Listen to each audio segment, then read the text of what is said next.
Ayan, mga gamit ng asawa mo. Matagal lang nandyan yan eh. Kunin mo na lahat. Total, wala na naman akong rason para pabalik-balikin ka dito eh. Hindi naman gamit ni Carmela lang ang pinunta ko dito.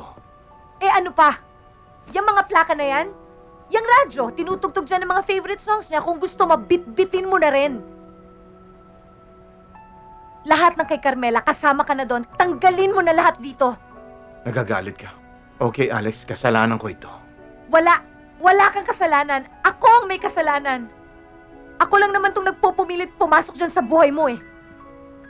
Akala ko kasi, dadating yung panahon na, yung buhay naman!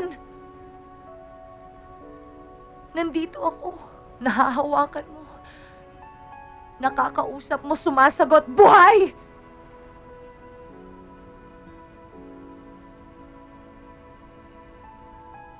Hindi mo nga lang mahal.